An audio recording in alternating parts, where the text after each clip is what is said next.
So hello guys, welcome to chemistry classes. So in this video, we are going to discuss a very different topic. That is how to draw the structure of 3p orbital. Okay. So this is a question which is generally being asked, and we should have clarity. If we are studying chemistry, we should have clarity of how should we draw the 3p orbitals. So when we draw this orbital, before that, we must go to the 1s orbital which we have. Okay. We know that the number of nodes which an orbital has depends upon the principal quantum number. Okay. It is 1s. Its principal quantum number is 1. Hence, it will have 0 node, which is n minus 1. Okay, it will have 0 nodes. So when we draw the 1s orbital, so if I draw this Cartesian plane, okay, suppose this is my Cartesian plane, x, y, and z.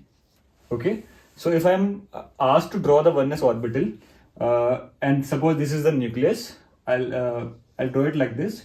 So when I draw it like this, it is an orbit, but I have to draw in an orbital. So I'll have this electron density around the nucleus. Okay, this electron density will be totally around this nucleus. Okay. Okay, even at the nucleus there is some electron density. So that is why it is having a very high screening effect, the s orbital.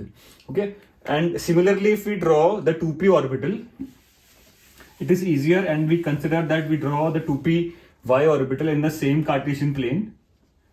Okay, in the same Cartesian plane, x, y, and z. If somebody is asking us to draw the 2p orbital, it will be having two lobes. Okay, like this, and this is the density. Okay, well, it does not mean that only the outer edges is where the electron can be found. The electron can be found within this lobe anywhere. Okay, within these two lobes anywhere. It can be here, it can be inside it, it can be anywhere. Okay, this is how we draw the 2p y orbital. Okay, and when we consider the 2p orbital, the total number of nodes which the 2p orbital must have is 1, 2 minus 1. And this particular point where the electron density converges at the nucleus, it is the node which the p orbital has. Okay. So now this is how our 2p orbital is drawn, and it is an easier concept. But how to draw the 3p orbital? So when we draw the 3p orbital, we know that number of nodes. Okay, number of nodes for the 3p orbital is 3 minus 1, which is 2. So if we are drawing this is definitely not the 3p orbital. This is the 2p orbital because it is having only one node. And we should draw in the Cartesian plane an orbital which is having at least it should have two nodes, two areas where the electron density or the probability of finding the electron is 0. Okay. So if we are drawing the 3p orbital, I'll extend the axis. Okay. So with the 3p orbital there will be one portion of 2p inside it, and then we are having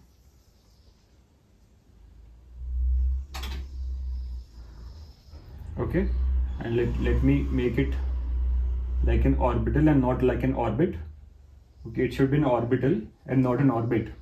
Okay, we may move from orbit concept to a orbital concept because of the Heisenberg uncertainty principle.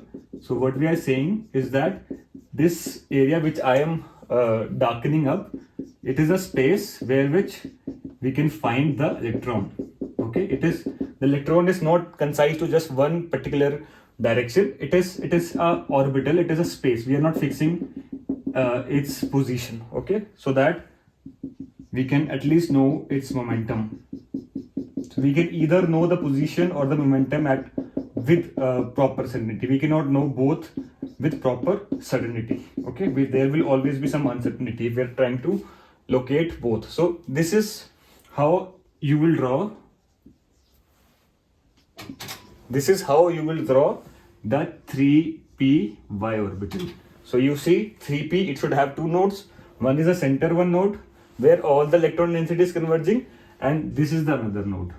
Okay, so this is how you draw the 3p orbital. Similarly, this is a very asked question because generally people don't discuss the 3p orbital, they keep on discussing the 2p orbital, and we assume that 3p orbital will have the same way of writing like the 3p, but it is not so. 3p should have at least 2 nodes, and this is how you will write 3p orbital. Similarly, if we are asked to draw 2s orbital, okay, we drew 1s orbital.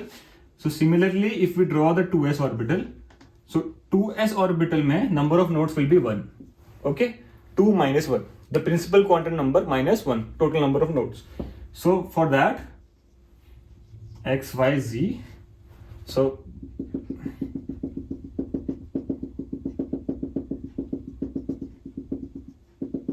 this is electron density plus we keep one node out,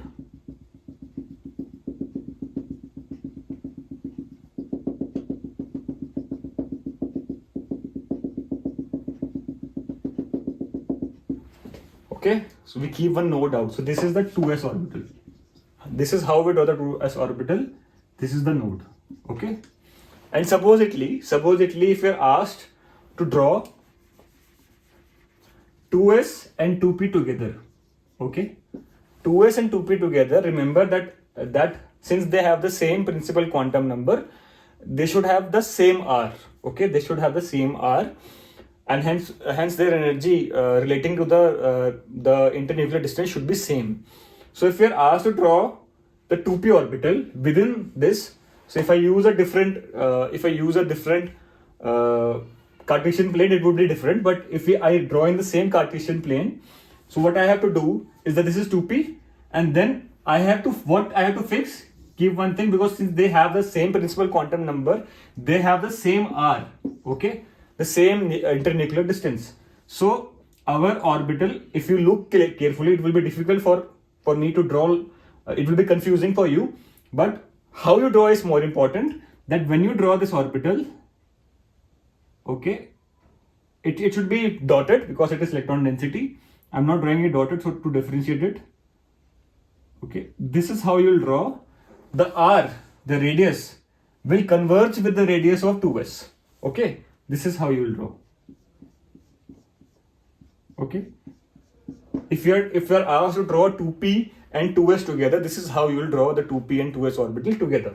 Similarly, if you are asked to draw the 2x also, I'll draw 2x like this, but its lobe, the lobe of the p orbital, will not cross the internuclear distance which the 2s has, because they should have the same internuclear distance. The r should be same.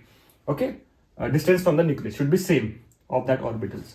So this is how you should draw orbitals, and the only concept is that we should be aware of number of nodes which happen, which come with the orbitals. If it is 3p orbital, the total number of nodes should be 2, and once we are asked to draw it, at least we should draw an orbital which is having 2 nodes. One is the angular node which comes into the center, and one is a radial node of 3p orbital. Okay, and supposedly we are asked to draw the 2s and 2p together in single Cartesian plane. We must remember that the internuclear distance should be same, the r should be same, and hence this lobe should not cross. Neither should cross the r of 2s, neither should it be lesser. Okay, it should be with, it should sync with the r of the 2s orbital. So this is how you draw. It is an important concept if you are studying chemistry, if you're studying inorganic chemistry, and this is generally things which can be asked in interviews also. So you should be clear on how to write orbitals. So thank you so much for watching this video.